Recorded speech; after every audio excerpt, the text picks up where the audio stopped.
The silent lake. They say the lake doesn't make a sound. Not the ripple of a wave, not the cry of a loon, not even the rustle of trees in the wind. Nestled deep in the woods of Black Hollow, Silent Lake is a place forgotten by time. Even animals avoid it. No one swims there, no one camps, no one dares.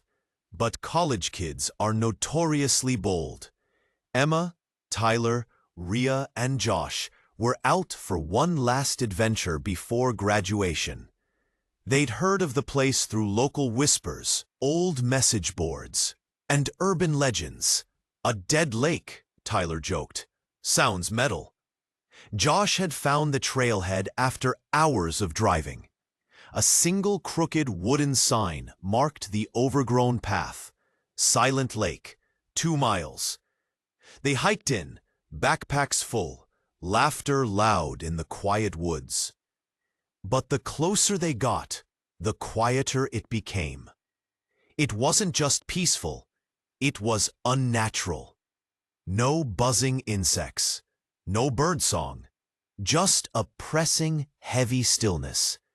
Rhea paused on the path, frowning. "Do you guys hear that?" "Hear what?" "Exactly." Their camp was set on a small clearing near the lake. The water was still as glass, too still. Trees loomed around them like sentinels. That night, they lit a fire, ate canned chili, and dared each other into ghost stories. Josh, always the brave one, challenged the group to swim in the lake at midnight. "Come on," he said, "it's just water." Tyler, always the instigator, stripped to his shorts and dove in first. Emma hesitated, but the others were already splashing. She stepped in slowly. The water was ice cold, unnaturally so, even in late spring. As she swam farther from shore, something brushed her leg. She ducked under. For a moment she saw it. Pale hands reaching upward, dozens of them, like weeds, but shaped too perfectly like fingers. When she surfaced, gasping, the others were laughing. She didn't speak of it. By morning, Josh was gone. His clothes lay folded by the fire pit. His boots sat beside them, as if he had just stepped out for a swim. ... There were no footprints, no broken branches, no sounds. They searched for hours, but the woods seemed to curve inward. No matter how far they walked, they returned to the lake. Rhea began mumbling to herself, hearing whispers only she could hear. "Someone's calling for help," she said. "She's scared. She's trapped." Emma found an old boathouse along the edge of the lake, its wood weathered and warped. Inside, beneath a rotted tarp, were yellowed newspaper clippings sealed in a rusty tin box. They told the story of Eliza Moore, a 17-year-old who vanished during a church retreat in 1936. Her body was found floating face up, her mouth open as if mid-scream. Her father, the town preacher, claimed she had been taken, not drowned, but consumed. Days later, he hanged himself from the church bell. That night, Rhea was gone. Tyler and Emma panicked. Tyler tried to hike out alone. He didn't make it far. Emma found him hours later, standing waist-deep in the water, eyes unmoving. She called out to him, screamed, but he didn't respond. Slowly, he sank beneath the surface without a sound. That was when Emma saw it, the thing standing on the water. It was tall, gray, featureless. Its face was smooth like wax. It had no eyes, no mouth, and yet she felt it staring. The silence around it deepened. It hurt. Her ears rang. She couldn't breathe. She ran, guided only by instinct and flickering lanterns that lit on their own along the path. She stumbled upon an abandoned chapel at the far edge of the lake. Inside, everything was charred.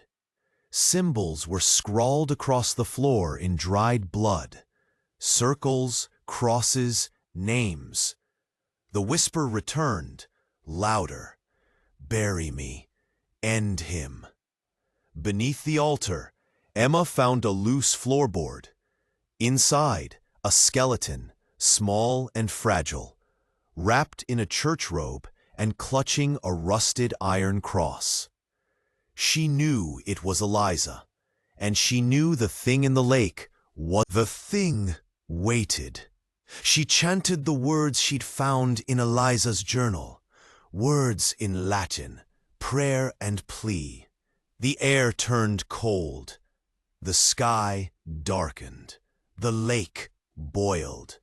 A scream, louder than anything she had ever heard, ripped through the silence.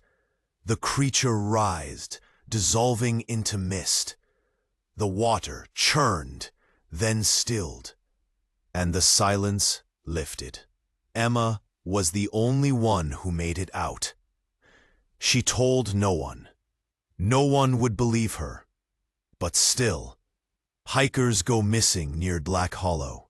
And when the fog is thick, some say they hear footsteps just behind them, soft splashes and whispers, "Help me, help me." And the lake, still silent, too silent. 2 years passed. Emma never returned to the lake. She had tried to move on, bury the past, but the dreams never stopped. Cold water filling her lungs, pale hands pulling her down, the faceless figure rising from the depths, and always the silence. She saw therapists, changed cities, and even legally changed her name.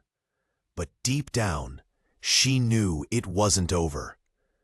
Then one day, a brown envelope arrived at her apartment. No return address. Inside was a single photo, a recent one. 4 people standing at the edge of Silent Lake, smiling. Emma dropped it. Her blood turned to ice. They were going there again. Attached was a handwritten note in blocky, uneven letters. "We heard the voice. She's still there. So is he." Emma didn't want to go back, but she couldn't let others die. Not again. 3 days later, she stood at the edge of the woods once more. She met the new group at a small gas station near Black Hollow. College kids again, researching local legends for a pod. Nina had found the same clippings Emma once did. She didn't believe in ghosts, but she was fascinated by disappearances. The others were quieter. Malik, a sound engineer. Jess, who said her cousin vanished hiking near the lake last fall. And Benny, who hadn't spoken a word since they arrived. Emma didn't trust any of them. As they made their way toward the lake, the air thickened. The silence began to creep in. Birds vanished. Trees leaned inward. The temperature dropped. They reached the shore by dusk. The lake looked the same, still, black, unbroken. Emma's stomach churned. She stepped carefully, watching the shadows. The others set up camp and began recording, pointing parabolic mics at the lake, hoping to catch evidence. That night, Benny wandered off. They found him the next morning, sitting at the edge of the water, his mouth open in a silent scream. Blood trickled from his ears. His voice was gone, and behind him, in the reeds, a new carving had appeared. A new carving had appeared in the trees. She is not free. Emma tried to convince them to leave, but Nina insisted they were close to a breakthrough. They played back a recording taken during the night. At first, only static. Then a voice. Soft, female, crying. He never died. The lake feeds him now. Malik boosted the signal, and then the voice changed.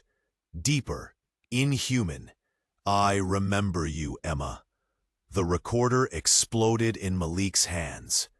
That night, the lake stirred. Not waves, something moving beneath. Something vast, a shape slithering under the water. Emma dreamed of Eliza again, trapped in the dark, her hands clawing upward, her eyes pleading. It's not over, she whispered. He's awakening. Emma knew what she had to do. The cross she buried 2 years ago was gone. She returned to the old chapel, now half sunken into the earth.